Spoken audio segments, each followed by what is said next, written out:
Olá, uma ótima noite para você que está aí. Hoje vamos comentar na nossa live semanal sobre finanças com saúde e bem-estar, os desafios para você começar a superar a economia no dia a dia. Muito prazer, professor Carlos Henrique Duarte.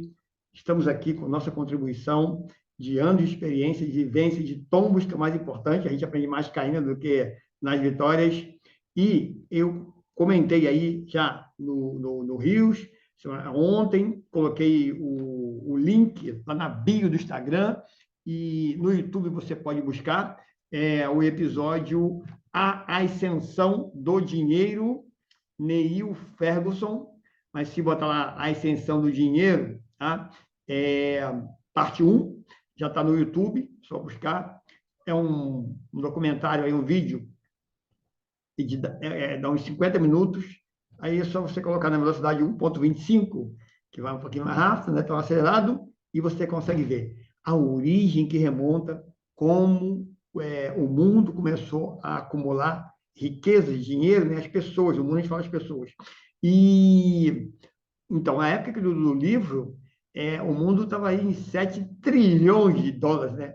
De recursos, né? Financeiros no mundo, né? Então, a gente tem que entender a história, que é assim que é feito no mercado financeiro. Eu já falei várias vezes, as pessoas vão deixar isso para lá, porque é comum a gente querer, ainda mais hoje, no dia que tudo é rápido, o Google, dar um dica, um clique, eu quero um negócio de 1 minuto, isso, beleza. É por isso que nós temos 70% de pessoas endividadas e nós temos um país todo quebrado, as pessoas focadas em religião, em questão de gênero, negócio de questão de gênero, socialismo, comunismo, então, e não tem dinheiro. A gente vai na conta, não tem dinheiro, tá? Isso é um fato. Experiência aí de 30 anos, mais um outro contador, também com experiência de 30 anos, a gente vai nas empresas, as pessoas falam com a gente lá, cadê o lucro? Cadê aquele dinheiro que você falou que tem? Não está lá, né? Então, isso é a realidade. Se não fosse realidade, o Brasil não estava com 70% de endividados. Então, vamos adiante, começar com a nossa apresentação, um panorama do Brasil, já para você se preparar para o ano que vem e começar agora, de fato, a se transformar. No mercado financeiro, todo é sabido, isso é sabido de séculos, de décadas de séculos, né? Que você vai obter o que a gente chama de riqueza, né? De independência financeira, com o tempo, né? E o tempo não é 1 minuto, não são 2 minutos, não é agora, ninguém ganhou na loteria, Steve Jobs não ficou bilionário de uma hora para outra, o cara lá que ganhou naquelas criptomoedas, ele já vinha investindo, como eu, perdi, outros negócios, e aí ganhou. Até aquela pessoa que jogou na loteria, ganhou milhões, e a maioria depois fica pobre ou morre, como aconteceu recentemente, elas jogaram muito antes, né? Aquele cara que fez um vídeo e explodiu, ele fez muitos centenas de vídeos. Então, o mercado financeiro também é da melhor forma.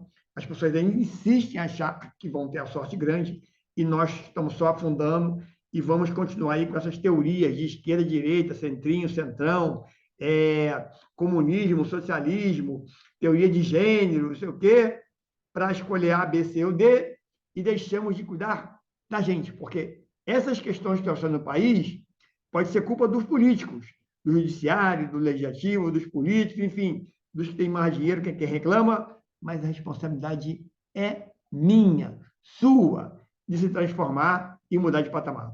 Então, vamos em frente. Lá, vou fazer um pequeno resumo do vídeo, né? Ele começa remontando a Itália, falando dos bancos, né? Dos banks, né? Dos bancos, e começa a falar logo dos agiotas, pessoas que emprestavam dinheiro, chamado a usura, né? A usura era proibida pela igreja naquela época, a igreja católica. Então, os agiotas podiam emprestar dinheiro, e os judeus, os católicos não poderiam emprestar dinheiro, porque a usura era considerada, até você podia ser condenado, né, à morte, como vários foram condenados à morte, como da família Médici, que era as mais proeminentes, né, que depois acabou indicando papas, né, para a igreja católica. Você não podia. Mas os judeus, eles podiam por o seguinte, né, tem uma brincadeira, né, você não pode emprestar dinheiro a juros para o irmão judeu. Então, mas se não for judeu, você pode, né? Porque não é irmão. E aí os judeus, eles podiam emprestar dinheiro a juros, e eles eram o quê? Viviam em guetos, viviam isolados, eles eram isolados porque aquilo era considerado, né, um pecado, tá? Então, o livro começa por aí, falando dos juros absurdos de 11.000% ao ano. Fala assim, como é que alguém pegava, já está devendo, você já está devendo. Como é que você já está devendo e você não vai pegar empréstimo de juros a 11.000% ao ano, que é algo impossível você pagar, tá? Então, eu vou trazer isso para a realidade de hoje, as reportagens aí mostrando que essa febre de compra, né, amanhã é Dia das Crianças, então, mostrando que os pais, né, pai, mãe, ávidos aí, né, para comprar o presente do Dia das Crianças, numa média de 200 a 250 reais o gasto, né? 200 a 250 reais dá aí mais ou menos 20% do salário mínimo. Né? Num dia, um Brasil com 70% de pessoas endividadas, nós estamos falando que num dia a pessoa vai gastar 20% praticamente de um salário mínimo. Né? Número, 70% das pessoas, a estimativa de renda, remuneração de até R$ 2.000. Ou seja, um salário mínimo aí, um pouco mais de 1,6, 1,7 salários mínimos. Tá? Isso é a remuneração das pessoas hoje. 70% da população está com renda de até R$ 2.000. O salário mínimo, vamos botar na faixa de 1.250. Tá? 1.250, vamos botar aí. Tá? Então, a gente está dizendo aí que olha o que as pessoas vão gastar. Então, isso a gente chama de, como a Arte dizia, né? Como é que você quer mudar a situação? A insanidade é querer mudar a situação fazendo as mesmas coisas. Tá? Então, isso prova duas coisas. O emocional é que define nossas decisões, porque se fosse racional, você já está devendo, já está tudo ferrado, pagando juros absurdos no Brasil. O Brasil é o país com maior juros real do mundo hoje. Do mundo. Foi ao longo de anos, saiu, voltou. Agora a gente se gaba aí de estar com a inflação. Não está baixa, não, tá? A inflação está acima do teto estipulado pelo Banco Central, mesmo com essa baixa de preço de gasolina, eletricidade que foi forçada, ela foi forçada, e essa baixa de preços forçada de combustíveis, forçada em parte, tá? Que a outra parte não foi. Por quê? O governo forçou, fez um projeto para baixar a gasolina esse ano, antes do ano que vem, que seria o prazo aí, que seria ano que vem, depois da eleição, né? Para a questão de colher fruta eleitoral. Então, seria esse governo, seria outro, enfim, poderia fazer o mesmo. Né? Mas, assim, é sabido que foi uma questão eleitoral. Isso aí não tem. Né? A gente está falando do ponto de vista econômico. Tá? Essa questão, o tributo no Brasil do combustível é alto, 28%, é um absurdo. E ainda eu já falei, é por dentro. Né? O que é por dentro? Você calcula tudo e joga imposto em cima. Então, o imposto do ICMS ainda vai em cima de outros impostos, que é um absurdo. Chama cálculo por dentro. Ele não é em cima só do produto. Tá? O ICMS por dentro é isso. Ele pega o cálculo do produto, já vem lá ISS, outros impostos, e calcula em cima. Isso aí é balizado pela justiça, que é um absurdo. Mas, enfim. Então, é mais do que 28%, é um absurdo. Realmente, eu morei na Europa, em outros países, é nas faixas que baixaram na pancada agora para 18%, tá? Mas isso foi feito de uma forma, vamos dizer assim, né? Forçada, né? E para atender o pleito eleitoral, para baixar a inflação, tá? O que baixou, você reduziu a tarifa de eletricidade, você reduziu a tarifa de combustível, mas o que mais reduziu a tarifa do combustível, da gasolina e não do diesel, foi o quê? Foi a baixa dos preços internacionais de petróleo. Teve lá a pandemia, o petróleo estava praticamente de graça. Depois da pandemia, abriu, o pessoal já estava, a boiada estava doida, né? Saiu, viagem, aí viagem, aquelas coisas, todo mundo consumindo. Consumo de petróleo, a gente chama de demanda, aumenta muito, tá? E aí você volta a preços internacionais. Só que o que deu uma guinada mesmo, uma rampagem nos preços dos combustíveis no mundo, foi a guerra da Ucrânia, né? Da Rússia com a Ucrânia. A Rússia é um dos maiores produtores e exportadores de petróleo do mundo. E ela abastece nada mais nada menos que praticamente a Europa de gás. O gás, principalmente na Europa, ele aumentou aí de praticamente o equivalente, né? Vamos dizer, em termos equivalentes, a minha área de planejamento energético, com isso, o gás, se o petróleo estava, o óleo, não, petróleo, estava na faixa de $100 o barril, o gás chegou a $400 em equivalente, porque gás é volume, metro cúbico, não é barril, mas o equivalente em metro cúbico de energia chegaria a $400. Ou seja, aumento, e já tinha aumentado No total, eu falei de 100 para 400, mas a gente vê que é um aumento de 400%, tá? E chegou a aumento de 500%, tá? A ponto de, na Inglaterra, eles já fazerem a estimativa que o consumo de gás das famílias poderia passar o preço do aluguel. Eu morei lá, o aluguel lá na residência vai pagar 500 libras. 500 libras, multiplica 500 libras por 5,5, né? Que a libra baixou, agora está equivalente ao preço do.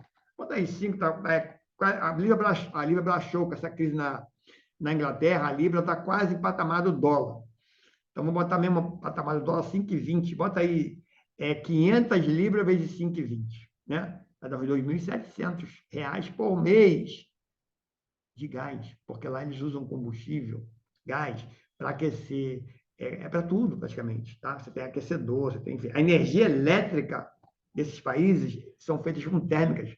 O Brasil está sendo pouco afetado, entre aspas, a gente acha que pouco afetado, não é porque o Brasil tomou providência, não, é porque aqui a gente tem muita hidrelétrica para gerar energia elétrica para a gente. Então, isso afeta muito menos o Brasil, tá?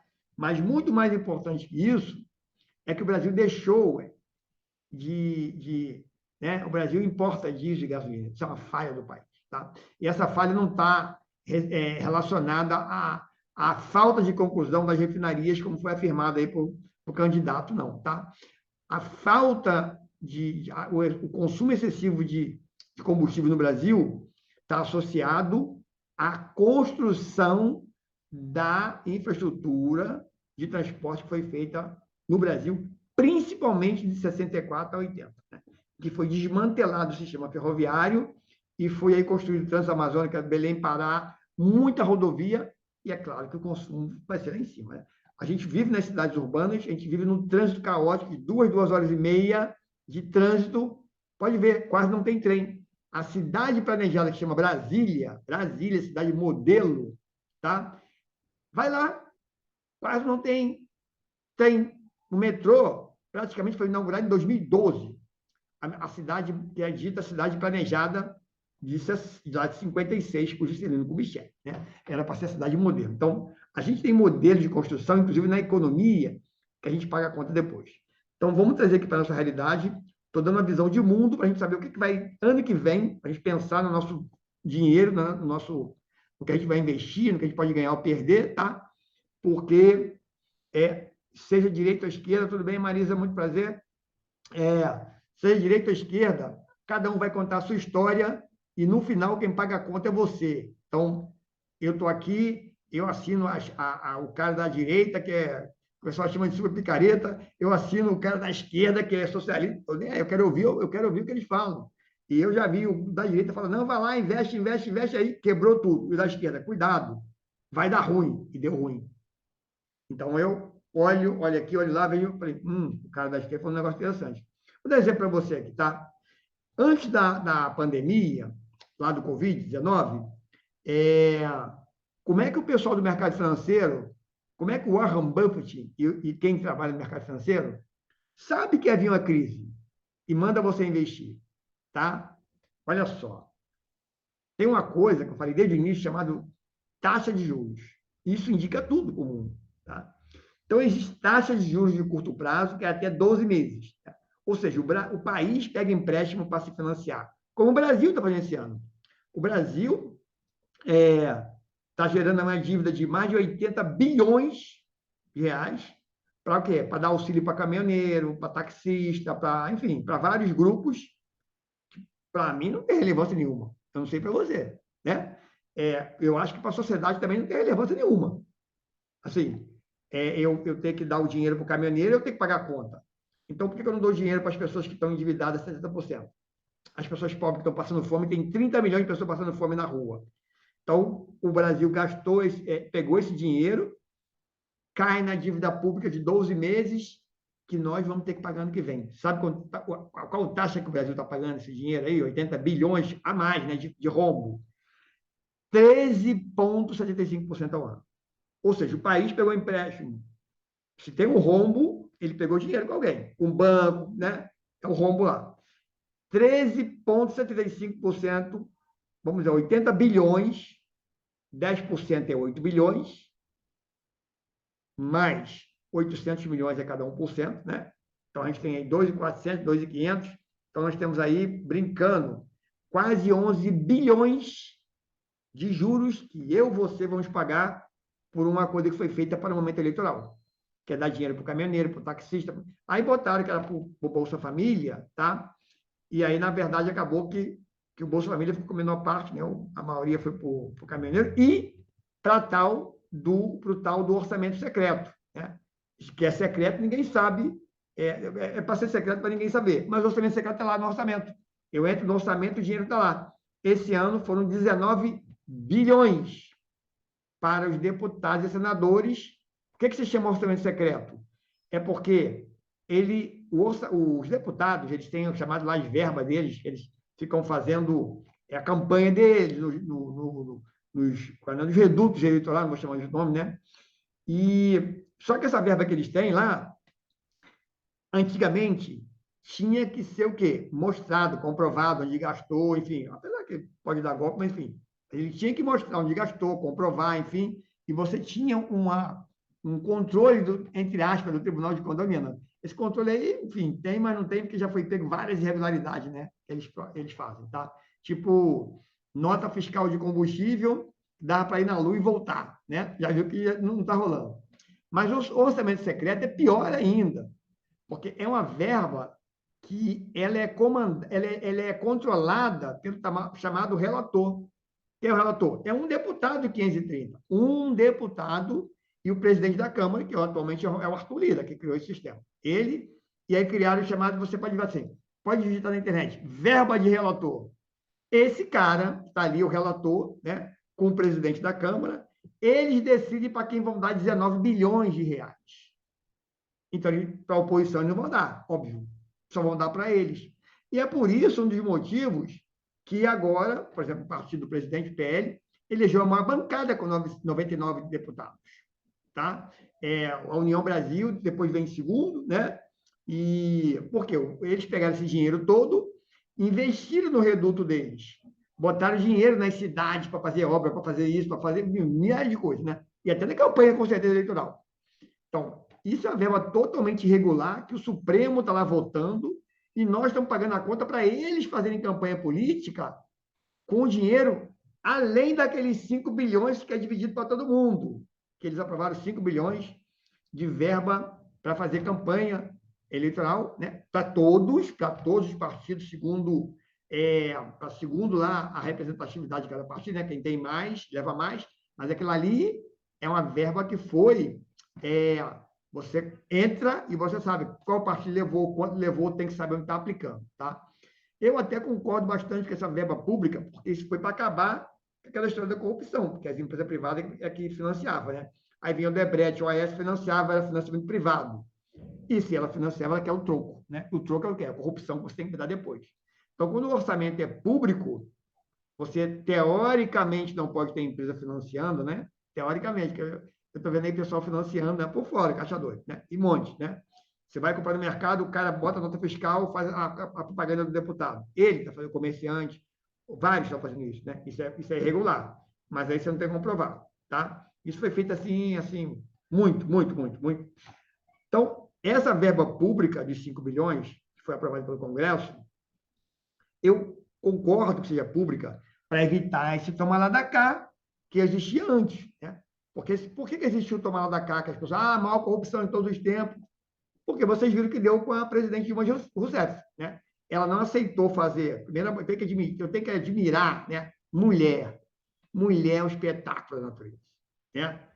Todos os outros candidatos são acusados de corrupção, de não sei o quê, com ou sem prova, com ou sem investigação, pelo menos acusados eles são. A única presidente do Brasil que até a gente pode dizer assim, não é inimigo não, mas os caras que poderiam ser contra ela, né, fala assim, ela é honestíssima. O vice-presidente, que estava doido para sentar na cadeira dela, ele sentou e falou, ela é honestíssima. Os caras da Petrobras, diretores, foram condenados lá naquele negócio da Passadina, todo mundo lá que aí falaram que ela tinha pedalada fiscal, enfim, que o próprio Senado, à época, julgou. O próprio Senado, não. Os técnicos do Senado, que não são políticos, técnicos, tá? como se eu fizesse o concurso, passasse para o Senado, servidor, e eu fui lá e avaliei e falei assim, não tem pedalada, ela não é responsável. O Senado tem lá, os técnicos, um parecer mostrando que a presidente não era responsável por pedalada nenhuma, ou seja, ela não podia tomar impeachment, não podia nem abrir processo, mas foi um caráter político. E isso é inconstitucional, porque na Constituição é muito clara. A cassação política ela tem que ter um argumento jurídico, e não teve, porque se a comissão do Senado avaliou que a presidente não é responsável, o Senado é que caça, então já viu que foi político. Então você vê, uma mulher que foi reconhecida, única mulher do Brasil, né, que foi presidente, foi reconhecida como a única até hoje que não tem assim. E agora o inquérito contra ela no Ministério Público Federal, né, que o Ministério Público Federal não é amigo dela hoje, né, porque eles foram indicados pelo governo atual, que é totalmente contra a Dilma Rousseff, né? Então, o Ministério Público Federal arquivou o processo que vinha contra ela desde lá do impeachment para poder, né, dizer que ela é. Então, assim, não tem nada, né? Então, a única pessoa que resolveu encarar o Congresso e não aceitar as pressões foi caçada. Então, a corrupção que existia antes lá, né, que falava, existia, a gente vai fazer uma conta disso, tá? Eu vou fazer aí na frente, mais à frente, a gente vai fazer uma conta econômica, vou botar em números, dados, para mostrar quanto que é. Porque o pessoal fala a maior corrupção todos os tempos, então ninguém faz uma conta. Vou fazer uma conta numérica, aula de economia, você vai ver, finança fantástica para a sua vida, tá? Coisinha rápida. E aí é o seguinte, para a gente mostrar que se realmente é a maior corrupção de todos os tempos, se não é, se não é, a gente vai falar, mas é número, é finanças, não é brincadeirinha, tá? Finanças mesmo, eu deixo na minha aula, na minha turma, desde 2016 eu dou isso nas aulas de nível médio superior, e mais de 100 alunos, todos erraram, e quando eles viram os números, ficaram assim, espantados com os números, né, que a gente mostra, tá? Então, vamos voltar aqui. Então, a gente tem uma mulher que resolveu encarar isso e foi caçada. Então, sempre tem essas coisas que se usa, né? Tanto que o presidente hoje atual, ele escolheu um vice-general, por quê? Porque quiseram que botasse uma mulher como vice, para chamar, né? Não, por quê? Ele tem medo de tomar impeachment. O vice dele também era um general, né? Porque ninguém quer um general que tem ascensão ainda, que tem comando, né, no Exército, né? Como é o general hoje, vice-presidente, como é o general que está como ele agora, que é o vice. O Congresso não quer um general como presidente, né? Ele tem essa questão da ditadura, enfim. Então, ele mesmo colocou um general porque ele tem medo de impeachment. Mesmo assim, o orçamento secreto foi criado para poder, né, manter o presidente no cargo, porque o presidente atual tem mais de 170 pedidos de impeachment contra ele e ninguém abre, né, lá a votação. E eu também sou contra que abra pedido de impeachment, isso é prejuízo para o país, tá? Então, vamos para a nossa visão aqui, para ver como é que você pode mudar de patamar, né, com a situação financeira. Análise, tá? Vamos lá. Falei da energia por quê? Isso mexe com tudo. Sabe qual é o produto mais caro do mundo? Isso a gente aprendeu em 2001. É aquele que não tem. A eletricidade está cara, a telefonia está cara, o arroz está caro. Agora pensa, lá teve racionamento de energia em 2001 no Brasil. Aí não tinha, você não podia usar. Isso é caro. Imagina você na sua casa, aí você não tem eletricidade, porque o pai não tem energia. Aí você não tem água, porque o pai não tem água. Você paga 1 milhão pela água. Então, isso é a coisa mais cara que tem e as pessoas deixam de pensar nisso, porque a gente tem fatura e joga fora. Então, olha só, nós estamos diante de uma situação de guerra da Rússia com a Ucrânia, que aumentou os preços dos combustíveis, aumentou o preço da gasolina bastante. ICMS aí é uma fichinha da brincadeira, tá? Você sai de um preço de petróleo. Claro, na pandemia baixou muito porque parou tudo, mas estava $20, né, o barril. Aí o preço médio antes estava na faixa de $60, já estava caro, antes da crise, né? Aí você salta, o petróleo vai a $90, $100, como está agora. Então, é claro que se a gente, Brasil, importa diesel e gasolina, pouca gente sabe disso, o Brasil é autossuficiente na produção de petróleo cru. Aí eles vendem refinaria, fala que tem que privatizar tudo, a Petrobras tem que focar na exploração, vende a refinaria que dá valor ao petróleo. Aí você vende petróleo cru, vai lá para fora, barato, aí lá refina e vem para cá, vende diesel, gasolina, caro para a gente, né? Porque refinou. Tá? Ainda tem um transporte, o custo de transportar o petróleo para lá, trazer para cá, olha só a brincadeira que tem aí. A gente paga essa conta toda. Tá? Então, teve a guerra na Rússia, o mundo já vem abalado com a crise da Covid, né? Afetou muito a economia, quebrou muitas empresas, enfim. Mas tudo isso é previsível, que eu quero mostrar o que eu deixei de falar antes. Quando você tem taxa de juros de curto prazo, que é que eu falei que o Brasil criou uma dívida de mais de 80 bilhões para pagar caminhoneiro, enfim, pagar caminhoneiro, pagar taxista, e aí o fundo era para ajudar o Bolsa Família, que só foi R$ 600 agora, do ano passado para cá, agora, no ano da eleição, porque a proposta lá no meio da crise braba, lá em 2000, quando começou o confinamento, o governo enviou uma proposta de R$ 200. Foi R$ 200. Foi o Congresso lá, principalmente com o presidente da Câmara, na época, que era Rodrigo Maia, enfim, outros, que fizeram pressão e chegou a um valor lá de 300 ou 400, se não me engano. Mas a proposta do governo era R$ 200, lá no meio da crise que as pessoas precisavam mesmo. Fechou tudo, tá? E o dinheiro também, na época da crise, ele veio para os bancos para chegar nas pessoas. O banco, ele fica com o dinheiro e ele vai criar um monte de condições para passar o dinheiro para as pessoas. Tá? Na Inglaterra, o dinheiro chegou nas pessoas, nas empresas, né? Que é o que tinha que ter sido feito. Tá? Bom, existe a taxa de juros de longo prazo. O que é de longo prazo? É você comprar o Brasil, chegar e falar assim, ó, vou fazer uma dívida, eu vou comprar essa dívida dos caminhoneiros, eu vou pagar daqui a 10 anos, daqui a 5 anos. Isso é longo prazo. Tá? Só para entender, tá? Pensa bem, você vai exigir uma taxa de retorno, juros, maior para um dinheiro daqui a 5, 10 anos do que para agora, daqui a um ano, ou menor? Vamos ver. Se o meu dinheiro vai ficar mais tempo lá, eu vou querer mais rentabilidade ou menos rentabilidade? O que eu acho? Vamos pensar? Se eu vou botar o dinheiro e pegar mês que vem, ou ano que vem, eu vou pedir taxa maior por dinheiro mais rápido, ou taxa maior, ou taxa, né? Quanto que eu quero ganhar mais? Por dinheiro que está lá longe. É óbvio que eu quero uma taxa maior por dinheiro que está lá longe, né? Ou seja, a taxa de juros por empréstimo de longo prazo, ela normalmente tem que ser maior do que o juros de curto prazo, que aqui no Brasil é chamado Selic, que ele fala, taxa Selic é isso, é dívida do governo até 12 meses. Quando são dívidas acima de 12 meses, que são as NTNs, são outros títulos, aí são dívidas de mais longo prazo. As taxas são maiores. Bom, só que essa taxa é considerada Estados Unidos, que é considerado aí, né? Porque o dólar é a moeda de referência do mundo. Olha só, como é que você sabe que vai vir uma crise? Isso aconteceu em 2008 e aconteceu em 2020. E o mercado financeiro não vai falar isso para você. Tá?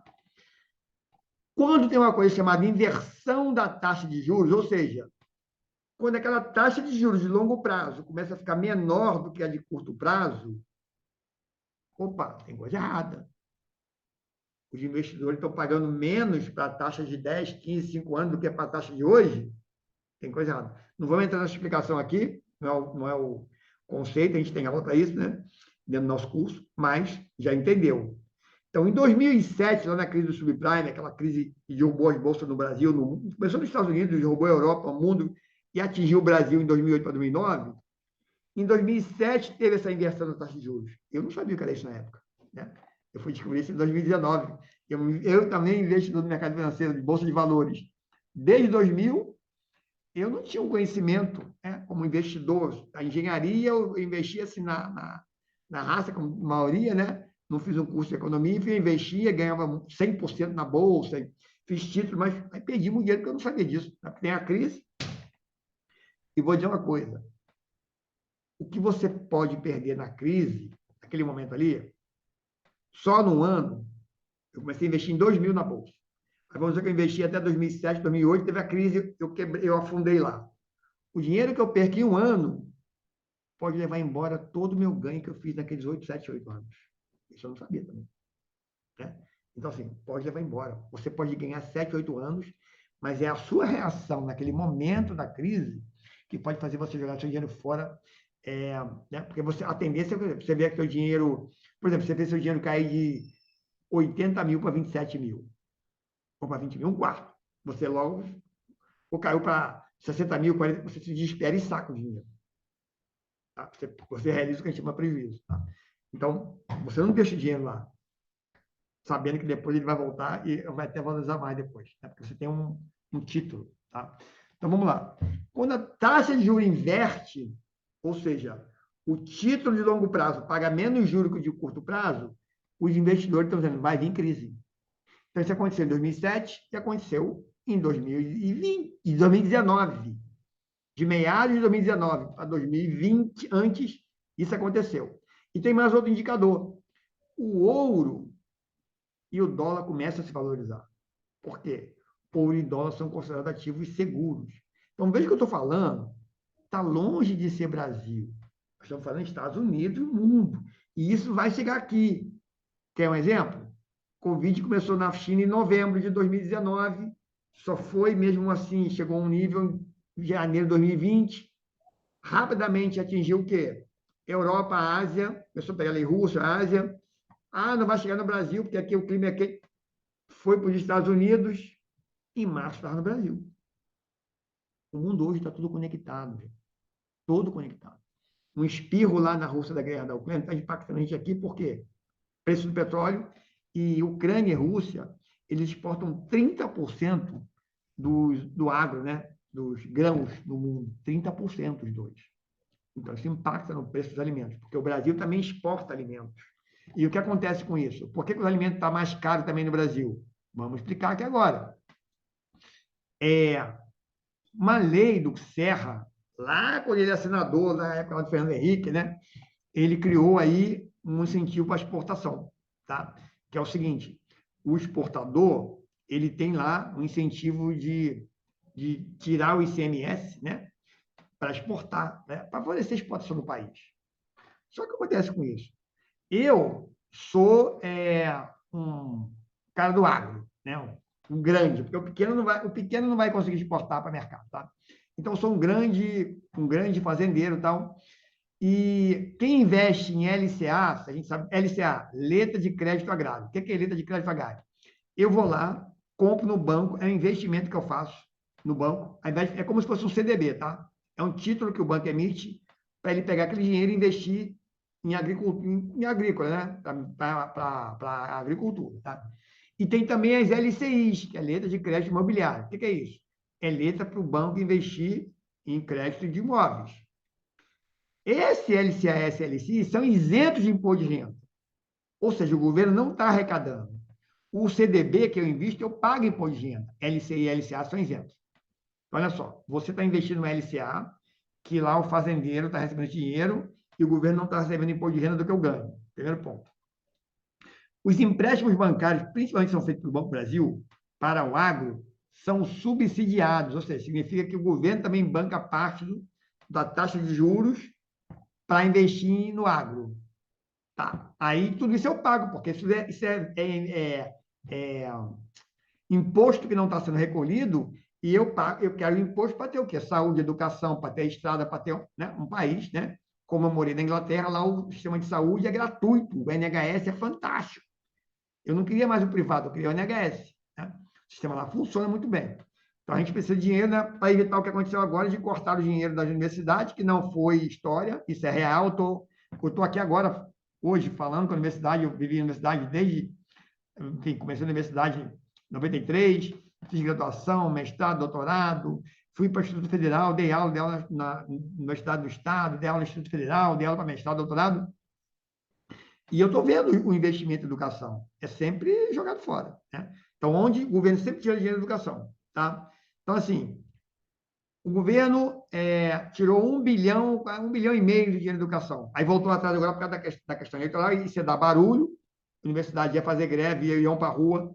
O momento agora é de eleição, né? E aí chama a atenção. Eles recuaram, mas, enfim, depois de novembro, aí já não sabemos mais o que vai acontecer. Mas essa história de educação, eu tenho um gráfico que eu mostrei, se eu achar até aqui eu mostro, tá? ele mostra exatamente isso, né? O Brasil, desde 2000, né? O CNPq é um órgão do governo, Conselho Nacional de Desenvolvimento Científico e Tecnológico, é a maior instituição de fomento à pesquisa no Brasil. Tinha um orçamento de 521 milhões em 2001, alcançou 2,4 bilhões em 2015. Ele veio crescendo, crescendo, em 2003 subiu mais, subiu, mas ele subiu mais quando teve uma mulher no comando do Brasil, mais uma vez a mulher, parabéns, ela, como minha mãe, ela falou assim, tem que ter educação de qualidade. Eu não estou falando de partido, não, estou falando realmente que na Covid mostrou os países que reagiram melhor à crise. Foi um cara que fez um comentário que eu olhei e falou assim, foram os países que tinham mulher no comando. Alemanha, Angela Merkel, a Nova Zelândia, que comemorou o aniversário, comemorou o Ano Novo, lá ainda no ano que a gente estava trancado, eles comemoraram o Ano Novo em 2021, né? E a gente tranquilo, o mundo trancado. Então, ele fez uma correlação de vários países que tiveram a melhor relação de resultado de controlar a pandemia, a economia, tinha mulher no comando. Acho que ele falou, falei, caraca, eu não tinha visto isso. Aí eu comecei a olhar isso, e é verdade mesmo, né? E a mulher, eu estou olhando o econômico, mas o econômico tem que ter resultado para as pessoas. Não pode ser um econômico que o Brasil é grande, o Brasil é maravilhoso, e eu tenho 33 milhões de pessoas passando fome. E eu tenho universidade que não tem dinheiro, eu tenho educação básica cortada. A mulher não vai fazer isso. A mulher não quer saber de violência, a mulher quer saber de seus filhos melhorar, não quer saber de Brasil grande, quer saber de brasileiros com educação só de bem-estar. Isso é mulher. Né? Quer saber de mulher, ela fez um projeto de creche. Homem vai fazer isso? Não está nem aí para creche, é mulher que se vira. Então é esse ponto que eu estou colocando. Então vamos lá. A gente tem esse contexto do mundo, tá? E ontem eu vi também, falando em mulher, aproveitei, foi hoje de manhã, tá?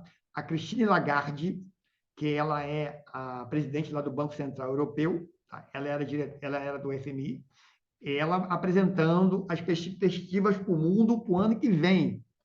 Então, ela colocou assim, olha, não tem dúvidas, já está certo que teremos uma crise, eles chamam, né, de crise, mas crise enfim, uma recessão mundial. A China está freando e observa. A gente fala, não tem nada a ver, tem tudo a ver. O Brasil exporta muito minério de ferro, grão, soja para a China. A China é o maior parceiro comercial do Brasil. Aí você acha que isso não impacta o Brasil? Que eu exporto, o Brasil recebe dólar, entra o dólar aqui e vai reduzir. Se a China está reduzindo o crescimento dela, tá? Vai comprar menos. Aí tem os motivos, né? Tem essa crise mundial da guerra que está acontecendo com a Rússia, com a Ucrânia, e aí você impacta no preço do petróleo que aumenta. Para a gente impacta pouco, porque a nossa matriz energética tem muita hidrelétrica, tá? A gente só tem um consumo grande de petróleo por causa da matriz de transporte, que a gente construiu uma matriz de transporte toda errada, né? Como eu falei de Brasília, né? A gente construiu a nossa matriz de transporte em cima de carro e de transporte rodoviário. O Brasil é o único país do mundo, único do mundo, com dimensões continentais. O que é dimensões continentais? País muito extenso. Primeiro país do mundo, tamanho, Rússia. Segundo, Canadá. Terceiro, China. Quarto, Estados Unidos. Quinto, Brasil. Aí depois vai vir Índia, Austrália, vai vir outro. Mas são países continentais, tá? Então, o Brasil tem quase o tamanho da Europa, se bobear. Né? Então, um país continental do mundo, o Brasil é o único em que 93% dos passageiros são transportados de transporte rodoviário, ônibus, né? E 60% das cargas vão de transporte rodoviário, que é um absurdo. Então, é claro que a demanda de diesel e gasolina vai ser alta. Não tem nada a ver com, não construiu refinaria, papo furado.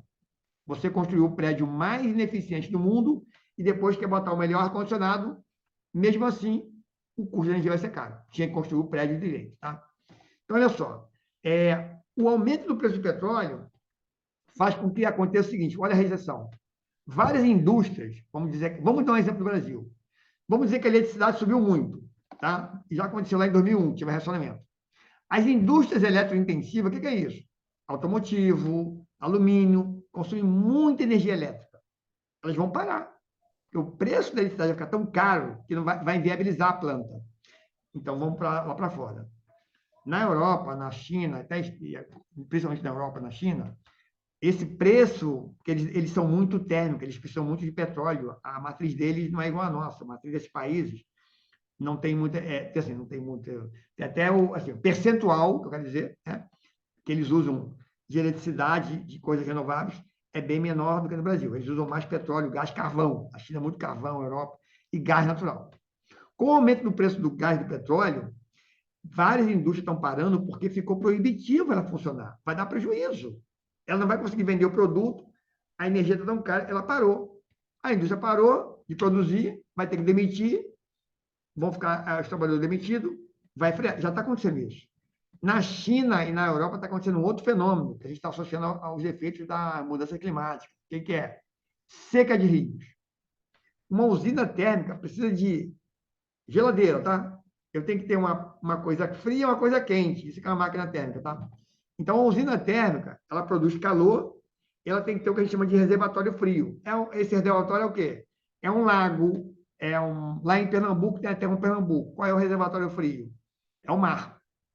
Tanto que eu morei lá, você já deve ter ouvido em Pernambuco, tem um ataque de tubarão, por coincidência, parece que é coincidência, os ataques de tubarão só acontecem ali no trecho em que a térmica entrou e ela alterou a estrutura ali da flora todinha, foi, né, aqueles pequenos peixinhos, porque você aumenta a temperatura da água. Se ela está esfriando, o mar tem uma temperatura.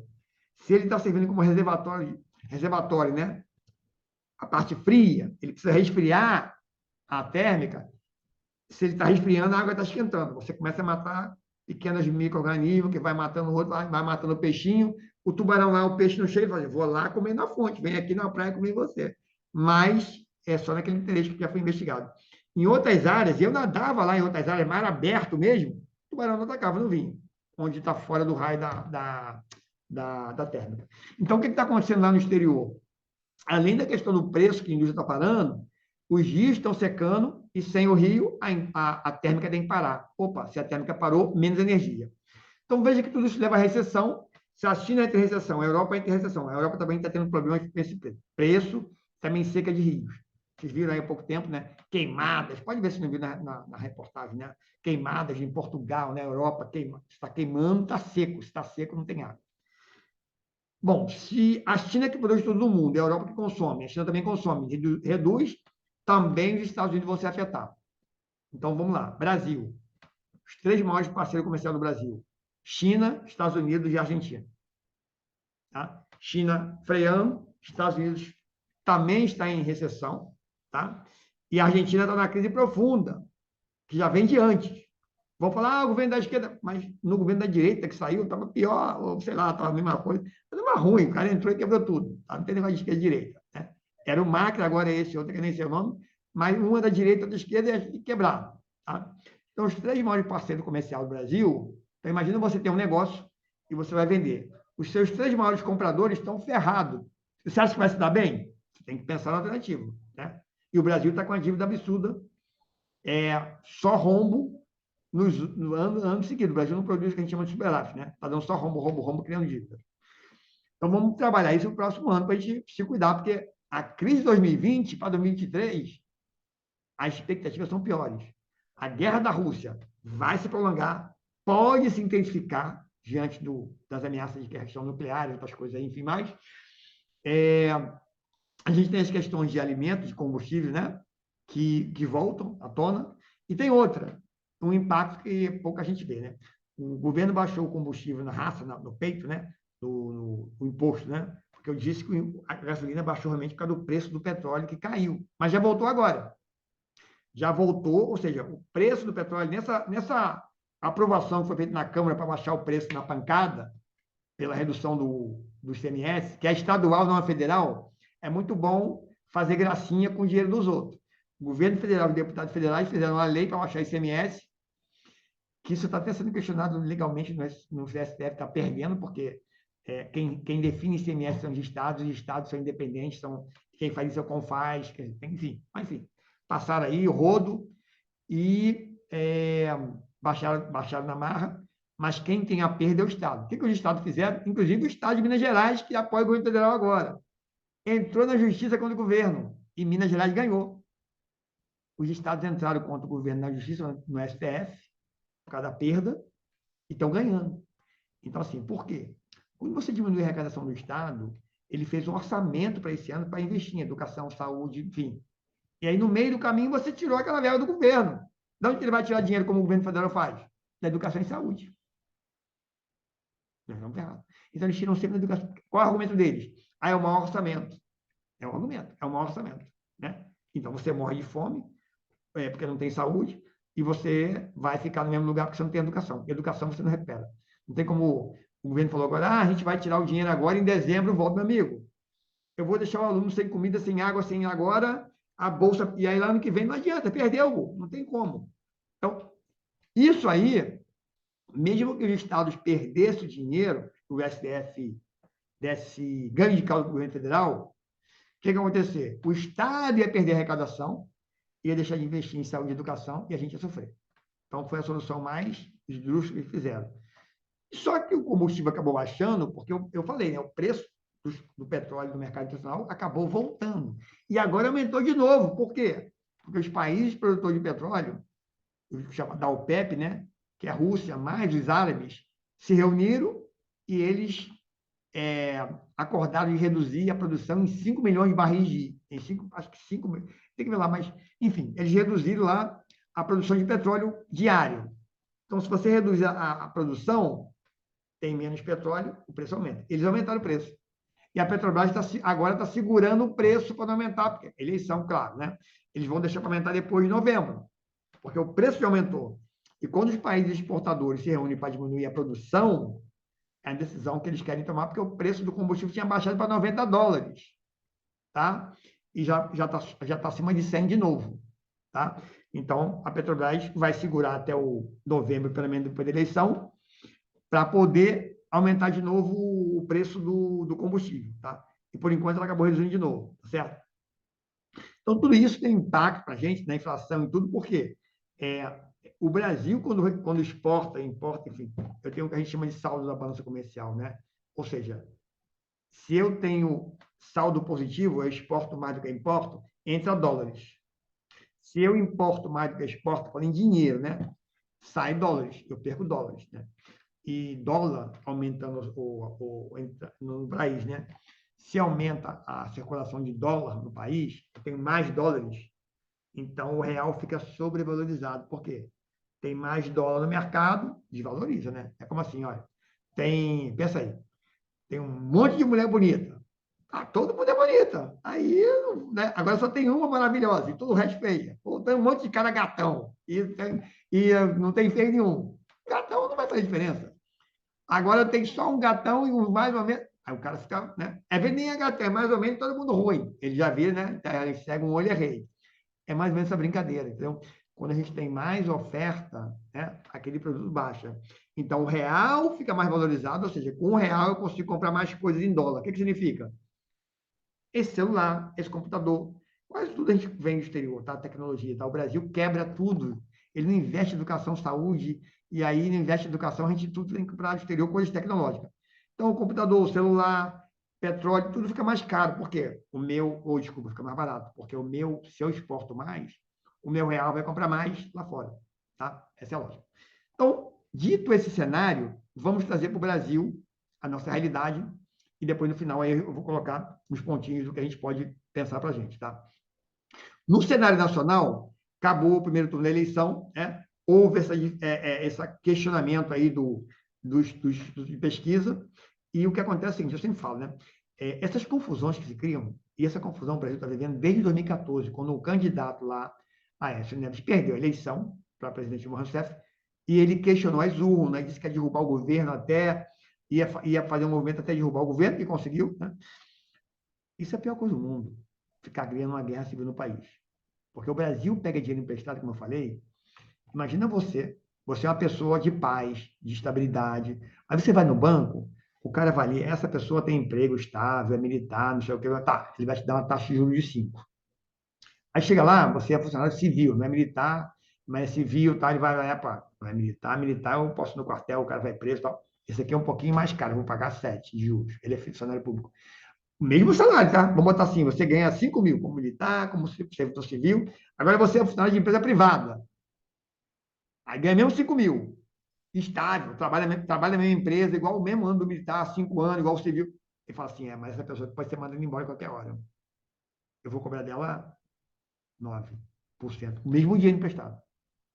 Aí chega você lá, você é um empreendedor que não tem, o cara não tem emprego e tal, saiu da empresa, voltou, tem até 20 anos de experiência, mas saiu da empresa, foi para outra, o cara fala assim, esse cara,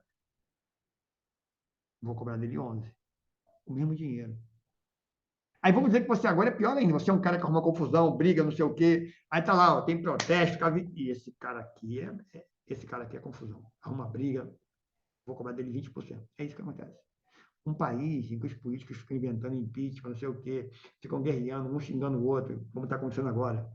Um diz que é católico e o outro diz que é evangélico. Jesus Cristo não ensinou ninguém a pegar em arma, não ensinou ninguém a xingar o outro.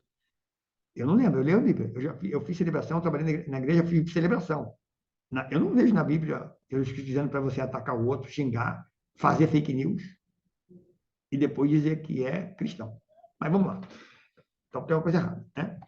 Inclusive, na Bíblia diz, dá a César o que é de César, dá a Deus o que é de Deus. Quando alguém perguntou se tinha que pagar imposto, né? Jesus olhou para a moeda e falou assim, qual é que está escrito aqui? Essa moeda está da cara de quem? De César. Então, dá a César o que é de César e Deus o que é de Deus. Ou seja, pastor, padre, não sei o quê, não é para entrar em política. É para cuidar das suas ovelhas, não é para cuidar do seu quartel lá, não é para ficar cuidando de política, mas os caras fazem, né? E depois falam que são cristãos. Mas isso vai ser até assunto para um outro tema que eu vou fazer sobre saúde, que está impactando as pessoas em termos de depressão, né? Mas vamos lá. Então, olha só. Ambiente interno, para a gente pensar agora para o ano que vem, tá? Que a gente vai começar a se preparar hoje, vamos começar a se preparar hoje para o ano que vem, que vai ser um ano muito mais difícil. Pode ser mais difícil que da Covid lá de 2020, tá? No ambiente interno, essa guerra, o custo, o Brasil estava com a taxa Selic na pandemia, tudo bem, foi a 2%. Olha a brincadeira, a gente sabe que é a taxa Selic. Lá, quando teve a pandemia, que parou tudo, a taxa Selic, que hoje é 13,75, que é o que o dinheiro. O que é a taxa Selic? É a taxa de juros que o governo paga por empréstimo que ele pega, né? Então, ele pegou agora mais de 80 bilhões para bancar. Ele quis bancar R$ 600, porque é só no ano da eleição que foi R$ 600. Ele quis bancar caminhoneiro, taxista, enfim, mais de 80 bilhões. E ainda tem mais 19 bilhões das verbas dos parlamentares lá na verba secreta. O governo está pagando 13,75 de juros em 12 meses. É o que ele está conseguindo fazer. O governo está tão desacreditado que ele não consegue fazer título de longo prazo, só de curto prazo, 12 meses. Que a taxa é maior, que eu falei, tá? E a gente vai ter que pagar ano que vem, 2023, olha o que eu estou falando. Então,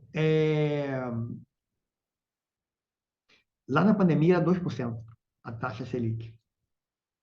A maioria investe em poupança. Quando a Selic é menor que 7,5%, isso pode impactar no custo dos imóveis, que o dinheiro que você bota na poupança, ele vai para financiar imóvel. Então, estava acontecendo um problema. Quando a inflação caía abaixo de 7,5%, né, estava dando um problema. Então, o que aconteceu? Quando a inflação ficava. A taxa, a poupança abaixo da inflação de 7,5%, a rendimento da poupança era 0,75 da Selic. Então, como a inflação estava abaixo da poupança, a inflação estava em torno de 3,4 naquela época, enfim. A poupança rendia 0,75 de 2. Eu fiz a conta, 1,41. Então, quem botava o dinheiro na poupança estava rendendo 1,41. A taxa Selic estava em 2. Você fazia um título público e ganhava 2. Só que nos dois casos você está perdendo dinheiro, porque a inflação estava em quase 4%. Ou seja, você está botando dinheiro no banco, seja Selic, seja poupança, ele está te remunerando a 1,4 da poupança, a 2 na Selic, que é a taxa do governo, mas a inflação, que é como teu dinheiro, estava em 4. É o que a gente chama de juros real. Isso, juros real negativo. Tá? Então, hoje está em 13,75. A inflação baixada na marra está na faixa de 7. Tá? Então, assim, isso é a realidade hoje. Vamos, então, ver a questão política. Terminou o primeiro turno, os debates aí, os candidatos foram para um lado e para o outro, né? A senadora Simone Tebet, que é a terceira nas pesquisas, ela se posicionou da seguinte forma: colocou que tem continua as críticas dela em relação ao candidato da oposição, né? em relação à questão de corrupção, que eu vou fazer uma conta, falei para você, vou fazer uma conta, vocês vão ver, vou ver se eu faço semana que vem na outra conta, vocês vão ver quanto é essa corrupção que ninguém faz essa conta. Ah, mal, eu fiz isso desde a minha turma, isso é muito interessante, cara, muito bacana. E a aula de finanças fantástica, tá? A gente falando de dinheiro no tempo, enfim, a gente mostra isso aí. Então, ela falou o seguinte, que faz a crítica, que inclusive o partido dela participou, né, o PMDB participou, né, de tudo isso, e que ela estava optando por defender a democracia, ela não considera o outro candidato democrata. Logo em seguida, 10 dos economistas mais renomados na última década, nas últimas décadas, desde Fernando Henrique, né? Edmar Baixa, é, Malan, o Henrique Meirelles já veio primeiro, porque Henrique Meirelles, apesar que eu quero dizer o seguinte, né? Ele é PSDB, enfim, mas ele foi ministro do Lula. Então, seria muito mais fácil, foi ministro do Lula, e o Lula, na época da Dilma, bota o Henrique Meirelles, que já é um cara que seria, né? Vem para cá, né? E ele sempre foi crítico do Paulo Guedes. Então, o Henrique Meirelles veio primeiro, é um cara que, assim, tem nome, né? O cara foi presidente do banco, presidente mundial do Banco de Boston. Ele veio realmente, ele que construiu esse arcabouço como presidente do Banco Central, né? Na época lá, que pagou a dívida externa do Brasil, que construiu o cenário todo econômico e não foi incomodado. Ficou os 8 anos no governo, desde que foi o presidente do Banco Central, mas ficou no governo sem ter lá a autonomia do Banco Central escrita, ele realmente teve autonomia e ficou ali no Banco Central sem ser incomodado, né? Até entrar a Dilma. Bom, e aí vieram os outros formuladores do governo Fernando Henrique, que eu acho que é bom de falar as coisas boas, né? Ficar criticando. Foi um governo que realmente estabilizou a economia. A gente vivia taxa de juros absurda, né? E o governo foi lá e realmente o plano real foi uma coisa que estabilizou a nossa economia, tá? Então, por isso que a gente não é argentino, os países aí, por causa desse plano real, estabilizou a economia. Então, inclusive Armínio Fraga, todos eles vieram para a oposição. Qual foi o argumento deles? A bancada que foi eleita, muito à direita, né? O PL, que é do próprio presidente, com 99 deputados, mais União Brasil, mais isso, mais aquilo, eles praticamente têm ali garantido os 240 deputados, fora a bancada no Senado, para fazer alterações na Constituição Federal e, inclusive, fazer impedimento de ministro da STF. Então, a visão deles foi o seguinte: não vamos embarcar nisso. Se o presidente hoje ganha, ele tinha um Congresso que segurava ele. Ele tem uma maioria, mas é uma maioria que ele tinha que negociar. Então, a visão deles, falando que é a visão deles, economia, tá? Que se a gente apoia ele, que já assim, tem essas brigas com o Supremo, enfim, com todo mundo, com todos. O Brasil hoje não tem mais relação com país quase nenhum. Eu deixei de viajar para o exterior, porque eu não sinto vergonha de viajar, porque o Brasil brigou com todo mundo, né? Eu sou questionado assim, brigou mesmo. O Brasil, o único país que o Brasil tinha uma relação, país que eu digo, a gente chama democrático, né? Mas o único país que o Brasil tinha uma relação era com o Donald Trump, nem era país. O Donald Trump caiu, até o Biden hoje é contra o Brasil. O Congresso americano, todos os senadores aprovaram uma moção que se o país, como o presidente vinha ameaçando, interferir, fazer movimento igual foi lá naquele do Donald Trump, que invadiram lá a Capitólio, aquela confusão com os Estados Unidos foi alçada a condição de submundo, né? Aquilo lá foi uma coisa... Nunca foi visto nos Estados Unidos aquilo, tá? Aquilo acabou com a imagem dos Estados Unidos, né? Aqueles pró-Trump invadindo lá o Congresso lá dos Estados Unidos, né? Eles fizeram a moção que se isso acontecesse no Brasil, o presidente perdesse isso, os Estados Unidos iam cortar a relação com o Brasil. Tá lá, isso foi aprovado no Senado americano. Tá? Foi aprovado. Então, o Brasil hoje perdeu. O Brasil hoje brigou com a França, com Sarkozy, com a Alemanha, com a Noruega, com a Dinamarca, todo mundo. Brigou com a China, né? Praticamente todos os países. Um país que o Brasil tem alguma, assim, a gente pode ver aí agora no 7 de setembro, né? Quem veio foi o Portugal, porque tem relações de Brasil de século, né? Veio o presidente de Portugal, né? E até quando o presidente assumiu em 2018, lá o mandato, eu nem lembrava disso. Não veio quase nenhum presidente do mundo inteiro, já lá em 2018. Só veio de Portugal mesmo, e eu não lembro, veio uns dois aqui da América Latina, e praticamente ninguém em cenário internacional. Então, o Brasil lá já criou uma ascensão belicosa, se está certo. Não é bom ficar brigando com todo mundo, tá? Então, a gente vive uma situação internacional de afastamento. Então, a visão deles foi essa. Estou colocando a visão que que esses economistas se posicionaram, tá? Esses que são pessoas que sempre foram anti-PT, sempre foram do PSDB, jamais iam votar, né? Eles falam, ó, nós estamos preocupados com a democracia no Brasil. Que se eu tenho um presidente que já tem um Congresso, que o Congresso quer ficar fazendo agora o quê? CPI, porque o Instituto de Pesquisa, pô, isso e a CPI lá da pandemia, que eu tive 6 mortes na minha família, não mandou, né? Essa aí que o Brasil foi o segundo país do mundo que mais morreram gente de Covid no mundo. A gente fala mal da China, né? Não sei de onde, mas a nossa população tem 220 milhões de habitantes, mais ou menos. A China tem 1,6 bilhões. A Índia tem 1,4 bilhões. O Brasil morreram 700 mil pessoas. Só perdeu para os Estados Unidos, que morreu mais de milhões. O Brasil é o terceiro país do mundo que mais teve contaminado de Covid. Que a gente não sabe. Eu estou tratando uma pessoa agora com trabalho com terapia também, uma pessoa com Covid, sequelas de Covid longa. Você não tem noção. E tem as pessoas que vão ficar com sequelas ao longo dos anos aí que vão ter, né? O Brasil, né, passou por isso. Então, eles tiveram esse posicionamento deles de que se o atual presidente se reelege, aí sim você está criando a Venezuela que a gente tanto fala. Porque você tem um presidente que controla o Congresso e que aí domina o Supremo, tipo a proposta que eles fizeram agora. Vamos botar mais ministro, vamos caçar lá o ministro que a gente não gosta, vamos fazer o impeachment dele, que o Senado pode fazer impeachment de ministro do STF. Vamos botar mais ministro, botar 15. Aí eles, hoje são 11. Aí eu boto mais 4, eu desbalancei ali, né? Só que se mais 4 detalhe, tá? Cada ministro do STF está ganhando 40 mil.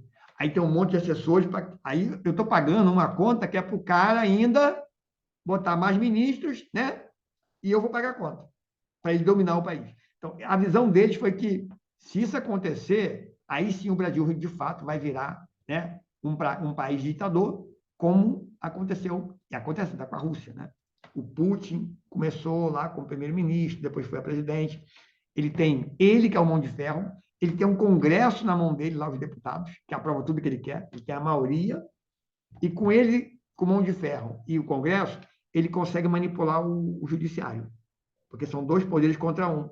Porque se o judiciário faz alguma coisa, o Congresso vai lá, vota, tira o ministro do Supremo, da Corte, faz uma lei para botar mais ministros, enfim.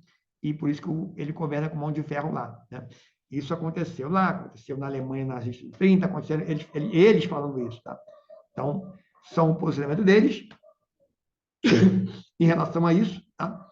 Que o candidato da oposição vencendo, aí isso não acontece. Ele não vai poder fazer aquelas coisas que eles chamam de maluca, né? De querer mudar a lei trabalhista, não sei o quê, porque o Congresso não vai deixar. Ele tem minoria.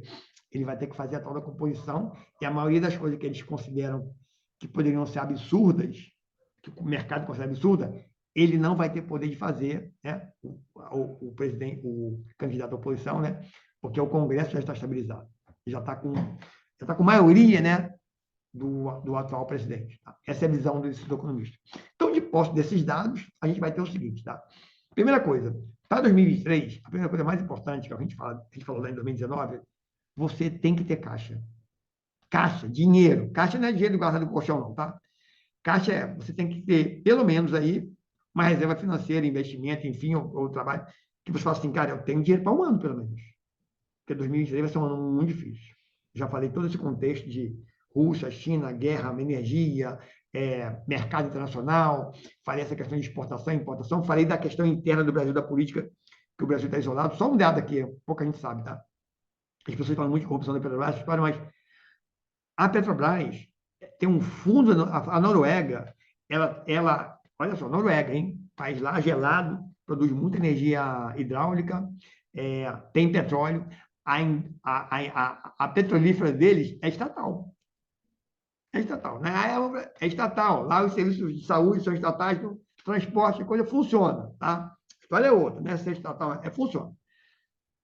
Com o dinheiro do petróleo, com a riqueza, lá eles conseguem bancar toda a assistência social das pessoas. Lá na Finlândia, assistência social.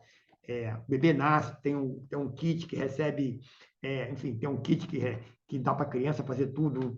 Enfim, a mãe fica em casa não sei quantos meses, o pai também, e aposenta mais cedo. O Brasil é um dos maiores produtores de petróleo do mundo. Tem riqueza nióbio, prata, tudo. E cadê esse dinheiro? Então, assim, é, a gente tem que entender o seguinte, tá? Você vai ter que ter dinheiro para passar o ano que vem, e aí eu vou, ao longo também da semana, e aqui já está terminando, mas mostrando várias dicas de como a gente faz isso, né? Porque o caixa vai ser muito importante, vai ser um ano muito difícil, tá? Esses países têm assistência. Se o mundo quebrar, ano que vem vai ter, já está mostrado, a Christine Lagarde, que é diretora do Banco Central Europeu, os outros líderes, já está tudo mostrando, principalmente porque essa guerra na Rússia, que é a coisa mais imprevisível que existe, tá? Mostrando que a recessão já está em mundial, isso vai afetar a gente, mais do que está hoje.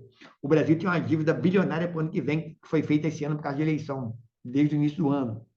Foi feita essa dívida bilionária para bancar a eleição, juntando o governo com os deputados e senadores, que criaram bilhões para fazer campanha eleitoral, e isso é dívida de 12 meses, vai estourar ano que vem. Não interessa se ganhar a oposição, a situação, a dívida vai ter que, ano que vem vai estourar. Ou o governo vai ter que negociar essa taxa e renovar, ou vai ter que pagar, mas tem um rombo. O Brasil não tem dinheiro lá no que vem. Quer dizer, o Brasil tem.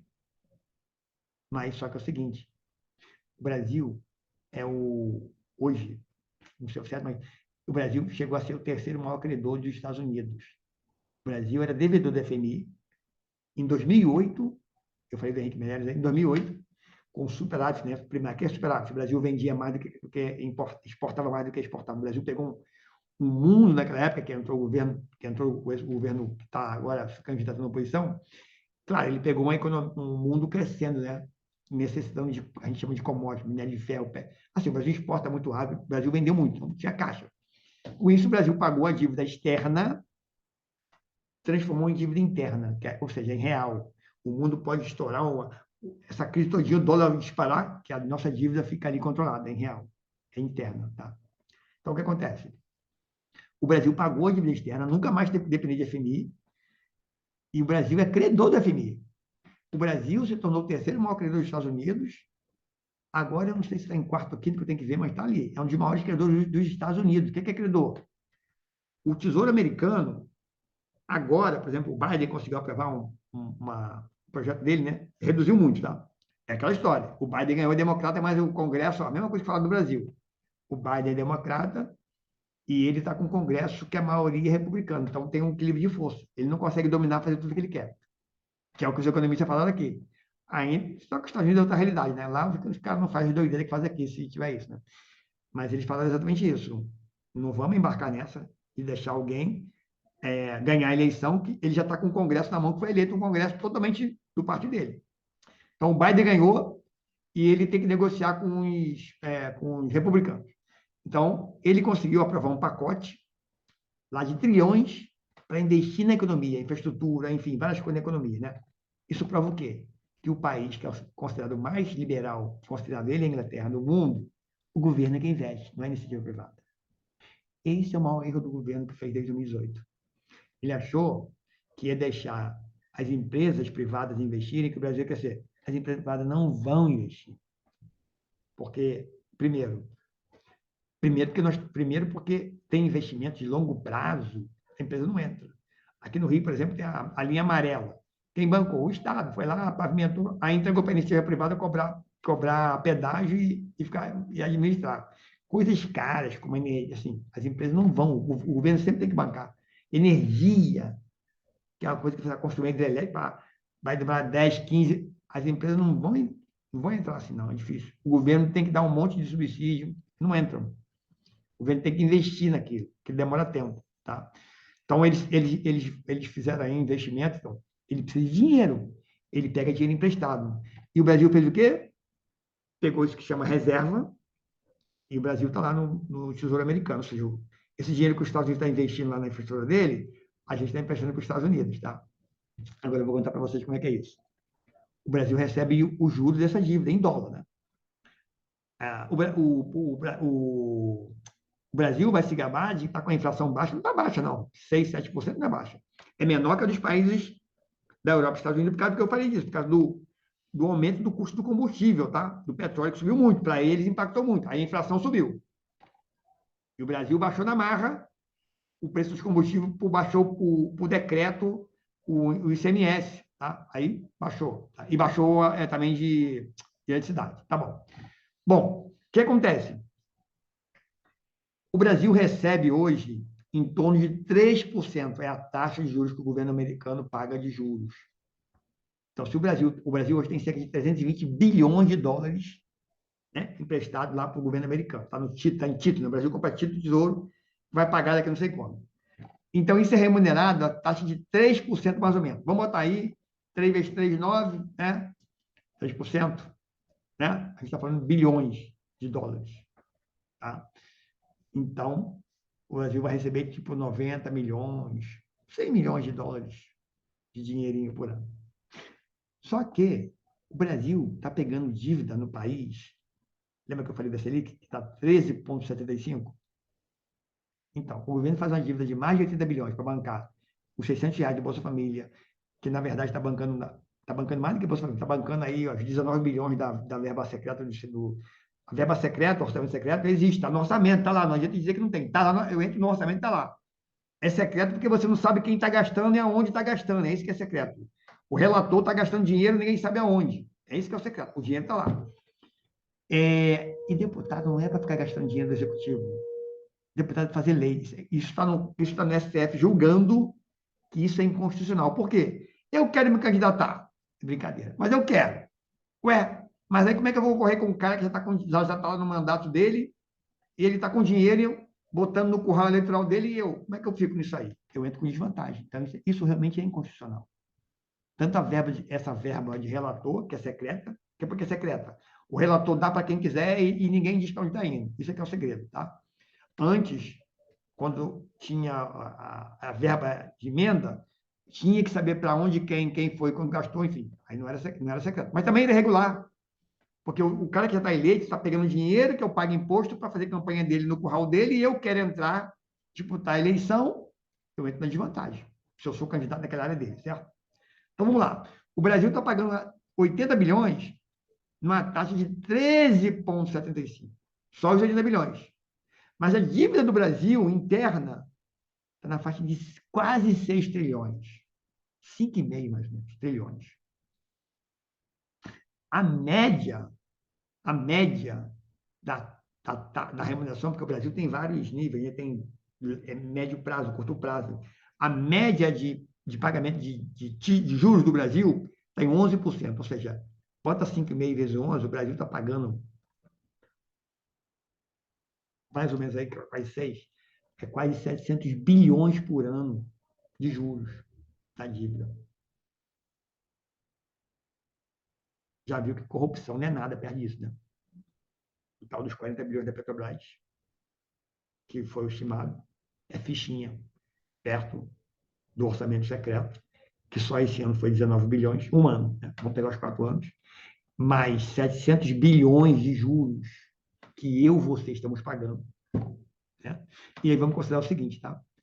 O mundo está com a inflação na Inglaterra, nos Estados Unidos, na Europa, enfim, de 10%, que é um absurdo. Eu morei na Inglaterra em 2016, um absurdo. 2% lá já era um absurdo. 10% é uma coisa de louco. Eu morei lá, 2%, a inflação lá era muito. Né? Só que você escolhe. A inflação está 10%, mas o nível de desemprego está 3% lá, na Europa e nos Estados Unidos. Como é que pode? O nível de desemprego. E está lá nos Estados Unidos, para cada trabalhador tem 2 vagas abertas. E tem um movimento na Europa que o pessoal assim, não quer trabalhar, porque tem várias questões, tá? A questão de Covid, né? Tem situações aí, tá? Mas, enfim. Você prefere. Tá? O Brasil está com a taxa de desemprego de 10%, estava com 12%, estava com 12%. O Brasil está com cerca aí de desempregados, a gente está falando, tá? 11 a 12 milhões de empregados. Está dando aí a faixa de 10 a 11% de desempregados. Tá? Fora o desalentado. O que é desalentado? É aquele que desistiu para procurar emprego. Ele não está nem como desempregado. Que desempregado é aquele cara que está procurando emprego ainda, tá? E desalentado é aquele que fala assim, já gastei muita sorte, desisti. Estava na faixa de 4 milhões e meio. Então, é melhor você ter a inflação mais baixa, mas com a galera que não tem dinheiro nenhum, ou você tem a inflação mais alta, 10%, o cara está ganhando pelo menos o salário, a empregada doméstica, ela está ganhando 2.300 libras na Inglaterra, que é o salário da empregada doméstica. É as coisas. A gente faz uma propaganda, mas a coisa é outra. Então, essa é a nossa realidade, tá? Eu botei o vídeo, tá no link do YouTube. Vou deixar mais tarde, eu vou mudar, tá? Hoje. Pega o link lá, é só salvar. Tem o link lá na bio do YouTube, ou desculpa, na bio aqui do Instagram, tem um link. A Ascensão do Dinheiro, de Neil Ferguson. Não é comunista, não é socialista, não é de direito, nada. O cara é escocês, tá? É um historiador escocês, e é fantástico isso, porque é o seguinte, ali explica a origem do dinheiro, que é ali que você vai começar a ganhar dinheiro, tá? Pela história, tá? É legal, porque eu vou passar esses vídeos ao longo da semana, são 5 episódios, eu creio, 4 ou 5. Esse tem 50 minutos, você pode botar velocidade 1.25. Ele começa a falar da história do dinheiro lá na Itália, eu falei já, dos bancos, não sei o quê, vai contar dos judeus, e vai vir a história até agora, na crise dos Estados Unidos, em 2007. Porque aí na semana que vem, vendo esses vídeos, vou botar ao longo da semana na bio, e quem quiser ver do YouTube direto, se quiser pegar o link direto, tá na bio do Instagram aqui, e se quiser no YouTube, é só digitar lá, a Ascensão do Dinheiro, tá? Neil Ferguson. Neil é Neilferguson, separado, né? Neil Ferguson. E eu falei que isso é fantástico, porque eu tive na Escócia, eu tive na Inglaterra. Cara, eu nunca aprendi isso no livro de história. Eu fui na Irlanda, não confundi com a Irlanda do Norte, que é o Wales, que é outra parada. Eu fui na Irlanda, que é separada da Inglaterra, e eu fui na Escócia. Aí você vê o que é a realidade. Você vê que o Reino Unido não é unido, tudo é questão econômica. O pai do liberalismo, que eles falam que foi a Inglaterra, que é a Inglaterra, que é a mãe do liberalismo, é conversa, porque Adam Smith, que publicou, né, o livro lá do liberalismo, ele é escocês, não é inglês. Aí todo mundo acha que é igual. Não, não é igual. A Escócia foi invadida pela Inglaterra. A Irlanda foi invadida pela Inglaterra. E aí tinha a Irlanda do Sul e do Norte. A Irlanda do Norte separou depois, né? Isso foi muitas guerras, tal, separou. Então, a Escócia está com a Inglaterra por questões econômicas. Eu tive lá, é muito interessante. Eu tive em Edinburgh, né? E é muito fantástico. Assim, eu adorei eles, né? E tem até um amigo meu, professor aqui na UFRJ da matemática, ele falou assim, cara, eu tenho que reconhecer, eu fui na Irlanda, ele falou assim, os irlandeses são mais simpáticos, e são mesmo. E na Irlanda tem brasileiro para dar de pau, não tinha noção, muito brasileiro na Irlanda. Mas na Escócia, e na Irlanda que eu fui, mais na Escócia, eu aprendi muito da história das finanças do mundo, conversando com as pessoas no dia no museu, né? Adam Smith é escocês, ele fala assim, nós não somos do Reino Unido, nós somos escoceses. E é Edinburgh, eu não queria saber disso. Eles não chamam Edinburgh, chamam Edinburgh. Edinburgh é muito interessante, né? Então você aprende coisas. Então, esse cara, eu vi esse vídeo, eu tenho a história disso, achei fantástico. Uma pessoa bastante isenta. Vê esses vídeos, eu vou trocando. Mais tarde eu vou trocar, vou botar o episódio 2. O episódio 2 vai ser outro link, vai ficar até amanhã. Eu vou trocando até chegar ao episódio 5, tá? E se perder, vai no YouTube, digita A Ascensão do Dinheiro, Neil Ferguson, parte 1, depois parte 2, parte 3, parte 4, parte 5. Que aí semana que vem a gente vai voltar para a nossa live e a gente vai começar a falar então aí realmente como você ganhar dinheiro. Só tem uma coisa, tá, gente? Faz o seguinte, faz uma brincadeira, tá, com você para finalizar, tá? É o seguinte, por que 70% das pessoas estão endividadas no Brasil? Mais de 70%. Mais de 70%. A maioria não sabe disso. A gente foi em várias empresas, na online, as pessoas não sabem se estão dando lucro ou prejuízo. As empresas, as pessoas não sabem. E para ganhar dinheiro é muito simples. Ó. É assim, ó. Eu digo assim, olha, o PL, né? Que é o patrimônio líquido. O PL é o seguinte: poupança não é a caderneta de poupança, não confunda. Tá? Poupança é todo o dinheiro que sobra para você fazer investimento, tá? Isso é chamado poupança. Todo aquele dinheiro que você recebe e tudo aquilo que você faz despesa, a diferença entre receita e despesa é chamado poupança, ou seja, o dinheiro que você pode investir. Você pode ou não, tá? Isso é poupança. Se você investe, essa poupança vai acumulando, vai aumentando. Se você gasta, a poupança vai diminuindo. Então, assim, eu falo assim, ó, a semelhança entre a pança e a poupança é o patrimônio líquido. Né? É o que sobra aqui. Então, olha, o meu está magrinho, né? Se está magrinho, está com um pouco, né? Se está mais gordinho, está mais cheio. Então, se você vai ao longo do tempo consumindo esse dinheiro, como eu falei aí, né? As pessoas já estão com mais de 70% de endividamento. E estão planejando gastar R$ 250 com presente amanhã, do dia dos filhos. Isso dá 20% do salário mínimo. Então, assim, é isso aí. Não vai ter dinheiro nunca, tá? Então, a gente vai mostrar uma coisa muito simples, tá? Eu mantive unidades só com dinheiro do lixo que era jogado fora. Eu mantinha a unidade de infraestrutura. Eles não percebiam. A gente joga muita coisa em casa fora. A gente desperdiça muita eletricidade. A gente desperdiça água. Vou mostrar para você. Eu trabalhei com isso mais de 20 anos, mostrando. Você não precisa economizar. Economizar é deixar de usar. Você só precisa deixar de desperdiçar. Eu sempre falo uma brincadeira. Eu faço meus banhos de bolos aqui de fermentação natural, que foi o que resolveu meu olho, enfim, várias outras coisas. A pessoa fica doida. Eu falo, gente, eu pego 1 quilo de pão lá, de farinha, sei lá, em um quilo do bolo, eu pego 200 gramas de casca de abóbora. Tem gente que come, mas tem gente que não come casca de abóbora, joga fora. Né? Eu não posso comer.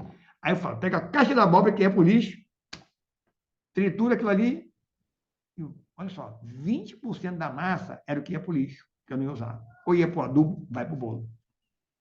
A casca do limão eu faço doce. A casca da beterraba, para quem não gosta, faço bolo e pão. Então, existe um projeto, inclusive, isso aí tem um projeto chamado Favela Orgânica, que trabalha só com isso, com resíduo de casca, enfim. O que eu quero dizer para você? Tem como, com os recursos que você tem, você usar o que seria lixo para ganhar dinheiro, sem precisar economizar. É isso que eu vou mostrar, mas é um exemplo bem simples. O que a gente tem que fazer para acumular é ter o que a gente chama de gerar valor adicionado, que é como que eu posso ganhar mais dinheiro com o que eu já faço. Aí são as ideias que a gente vai ter, tá? E dois, que é o mais importante, como que eu posso evitar desperdiçar? Sabe por que é muito mais importante evitar desperdiçar do que ganhar mais dinheiro? Isso é difícil alguém ter essa resposta, mas assim, é muito simples. Claro, para quem já viu, né? Cada real que você ganhar mais no seu negócio, não é R$ 1, que você paga imposto. Independente, você paga imposto. Agora, cada real que você economiza não, que você deixa de desperdiçar, vamos dizer assim, né? Economizar é deixar de usar, tá? Cada real que você deixa de desperdiçar é seu, porque você já pagou imposto. Se você tem uma empresa, você tem um lucro de 10, tu já pagou imposto. O teu lucro, patrimônio líquido, é o que você ganha, o que você despesa. Se aqui você consegue reduzir a despesa com desperdício, esse dinheiro já pagou imposto, ele é seu, é R$ 1 seu. Agora, se você aumentar o lucro aqui em R$ 1, vai vir imposto em cima dele, de forma direta ou indireta. Porque de forma, mesmo que você sonegue e não emita nota, tu vai lá, tu vai ser tarifado indiretamente, não adianta nós de gastar esse dinheiro, tá? Então, sim, e nós vamos mostrar para vocês duas coisas. Eu vou fazer uma live de novo sobre isso, tá? Depois. É, hoje o candidato da oposição falou uma coisa, até que enfim alguém falou uma coisa assim, louvável, inteligente, um monte de besteira, né? Os dois falam. Ele falou assim: educação é minha prioridade. Vocês têm que pensar que educação não é gasto, é investimento. Cara, depois de meses, alguém falou uma coisa sensata, depois de tanta, né, um cristão, um católico, outro evangélico, só ficam guerreando, falando besteira os dois, até que enfim eu vi uma coisa sensata. E foi isso que a minha mãe, uma faxineira com quarta série, pensou. Jamais ela cortou de educação. Ela falou, pode faltar. Nunca ganhei um presente na minha vida. Nunca. Um presentinho, uma bolinha, nada. Não tenho trauma. Ela me deu o melhor presente do mundo, que é a educação. Permitiu a uma criança que não tinha dinheiro para ir no cinema. Eu já comprei um carro, 0 quilômetro, no cartão de crédito. E depois eu cheguei deu um problema lá, o cara devolvi, fui lá, comprei outro. O cara veio, falou, como é que vai ser? Quanto que é? Tanto. À vista. 0 quilômetro. Agora, na conta corrente, foi investimento em educação. Investimento em educação que fez essa pessoa ir para a Europa, para a Alemanha me chamar para lá, para, enfim, para a Inglaterra me chamar para lá. Enfim, isso é educação. Isso é investimento que não tem, gente, não tem. Tá? Então, foco em educação. E falar uma coisa, a gente vai falar sobre isso, tá? Uma live vou fazer sobre isso. Você diferenciar receita e despesa. Não é gasto. Despesa tem custo, investimento. Eita, parou. Está parando meu vídeo para terminar. Receita, despesa tem gasto, custo e investimento. E você tem que saber o que é investimento para você, o que é custo, o que é gasto. Você vai cortar o gasto, que é aquela despesa que você pode cortar. Investimento e custo jamais, porque investimento é o que você faz para o seu crescimento e custo é o que você compra para botar para você botar na tua linha de produção, para você ganhar dinheiro. Tá bom? Beijo para nós de beijo, abraço para nós de abraço. Eu já passei muito tempo, o Instagram está me cortando aqui, inclusive, tá? Desculpa a extensão, mas a ideia aqui, tá? Foi ser mais denso para mostrar um panorama do mundo, um panorama político do Brasil, um panorama da crise mundial que está na Rússia, essa guerra que é política também, tá certo? Aí um panorama interno do Brasil, e independentemente de qualquer um que vai ganhar, a gente sabe que estamos ferrados. Então, vamos nos preparar para a turbulência do avião e vamos atravessar, fazer outra rota, outro caminho, mas vamos chegar lá, tá bom? Muito agradecido pela sua participação e eu vou soltando aí os vídeos ao longo da semana e publicando lá no link do Instagram e no YouTube também, lá no canal, só pegar os vídeos e ver, vocês vão ver a história do dinheiro ao longo do tempo todinho até agora, e isso vai dar uma capacidade de vocês de pensar em investir, que hoje o mundo está muito raso, as pessoas querem coisa de 1 minuto, 2 minutos, 5 minutos, deixa eles lá. A gente vai descobrir por que no final da vida, só 4% das pessoas é que tem dinheiro para sobreviver. Eu fiquei 4 anos sem ganhar um salário, sem nada, sem renda nenhuma, porque perda de visão, ninguém achava, ninguém diagnosticava o que eu tinha, e eu não podia continuar dando aula, professor, não sei o quê, eu não sabia, eu não tinha nenhum laudo médico para me afastar. Eu tive que ficar 4 anos sem ganhar 1 centavo. Isso é educação financeira. Tá? Para você também. Um abraço, um excelente dia, uma semana maravilhosa, de muita riqueza, um feriado espetacular para você, tá?